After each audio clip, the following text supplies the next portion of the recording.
मंडळी, पुढच्या 3 मिनिटात तुम्हाला जे सांगणार आहे ते इथल्या शेतकऱ्याच्या अश्रूची अशी कहाणी आहे जे ऐकल्यावर तुमच्याही डोळ्यात पाणी येईल।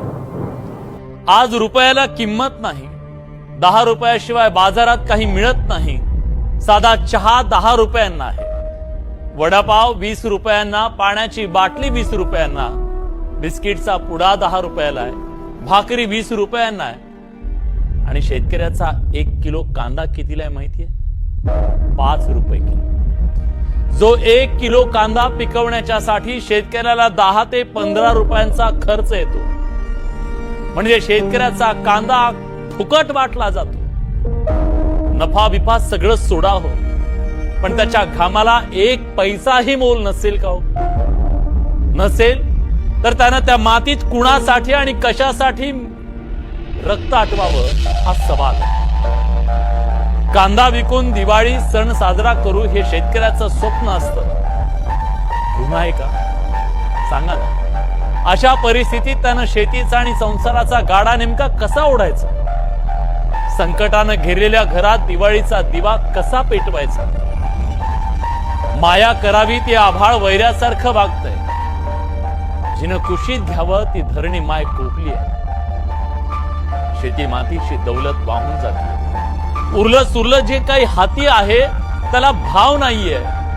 आणि हे सगळे भोग शेतकऱ्यांच्याच वाट्याला का? हाच शेतकऱ्याचा सवाल आहे। त्यानं काय करावं तुम्हीच सांगा ना। कांद्याचे भाव वाढले तर केवढे गळे काढतात काही लोक, पण तेच लोक तिचभर मोबाईलला 2.25 लाख रुपये देऊन विकत घ्यायला रांगेत उभे आहेत। तेव्हा नसते का हो महागाई? सगळं महागलं तर चालतं, पण शेतीमालाचे भाव वाढले नाही पाहिजेत। हे कुठली आणि कसली मानसिकता? शेतकऱ्याला पोट नाही का? त्याला लेकर नाहीत का?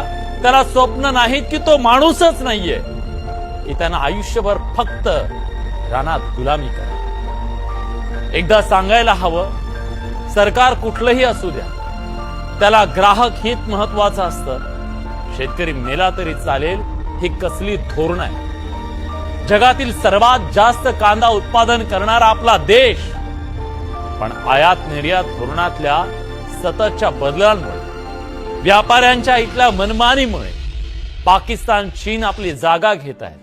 कोट्यवधी लोकांना भाकरी देणारं कांदा पीक आहे, त्या सगळ्यांच्या हातातली भाकरी हिसकवणारी धोरणं बदलावी लागतील का? शेतीचा खर्च वाढला तरी पिकांचे भाव वाढले नाही पाहिजेत, या मानसिकतेतून आपला समाज, सगळा देश कधीतरी बाहेर पडेल का?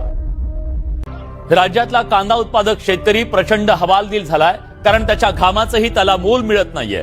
कवडी मोल दरानं कांदा विकण्याची वेळ त्याच्यावरती आली आहे। नफा विफा सगळं सोडावं, पण त्याच्या घामाचा पैसा सुद्धा त्याला मिळू नये, याला नेमकं काय म्हणावं? त्याला त्याच्या घामाचं मोल मिळत नसेल तर त्यानं त्या मातीत कुणासाठी आणि कशासाठी रक्त आटवावं हा प्रश्न आहे।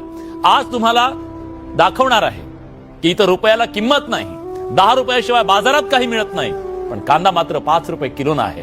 हे वास्तव आहे। बघा, आज आपण सगळीकडे बघतोय की पैसे दिल्याशिवाय, 10 रुपयाची नोट दिल्याशिवाय आपल्याला चहा मिळत नाहीये। 5 रुपये किलोनं कांदा घ्यावा लागतोय। वडापाव घ्यायचा झाला तर 20 रुपये त्याची किंमत आहे। बिस्किटचा पुडा घ्यायचा झाला तर त्याला 10 रुपये आपल्याला मोजावे लागतात। आपल्याला आज भाकरी मागवायची असेल तर त्याला सुद्धा 20 रुपये मोजावे लागतात। एवढंच काय, तर पाण्याची बॉटल तुम्ही मागवा, त्याच्यासाठी सुद्धा 20 रुपये द्यावे लागतात। आणि त्यानंतर आपल्याला ती बाटली मिळते, उसाचा रस आहे, तो सुद्धा आपल्याला 20 रुपयाला मिळतो। पण शेतकऱ्याचा कांदा कितीला? 5 रुपये किलोनं घेतला जातोय। आणि त्याचमुळे राज्यातला शेतकरी, आज कांदा उत्पादक शेतकरी प्रचंड हवालदिल आहे।